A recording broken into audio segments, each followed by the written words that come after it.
بسم اللہ الرحمن الرحیم۔ شروع اللہ کے نام سے جو بڑا مہربان اور نہایت رحم والا ہے۔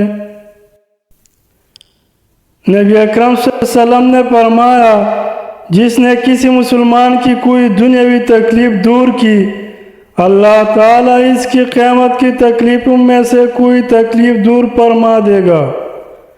جس نے دنیا میں کسی تنگ دست کی ساتھ آسانی کی، اللہ تعالیٰ اس کے ساتھ دنیا و آخرت دونوں میں آسانی کرے گا۔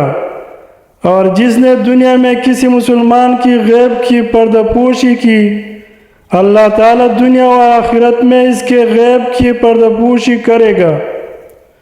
جب تک بندہ اپنے بھائی کی مدد میں لگا رہتا ہے، اللہ تعالیٰ اس کی مدد میں ہوتا ہے۔ رسول اللہ صلی اللہ علیہ وسلم نے فرمایا، کسی مسلمان کے لیے جائز نہیں کہ اپنی کسی دوسری مسلمان بھائی سے 3 دن سے زیادہ سلام کلام بند رکھے۔ جب دونوں کا آمنا سامنا ہو تو وہ اس سے منہ پھیر لے اور یہ اس سے منہ پھیر لے، اور ان دونوں میں بہتر وہ ہے جو پہلے سلام کرے۔ نبی اکرم صلی اللہ علیہ وسلم نے فرمایا، جو شخص اپنے بھائی کی عزت اس کی غیر موجودگی میں بچائے، اللہ تعالی قیامت کے دن اس کے چہرے کو جہنم سے بچائے گا۔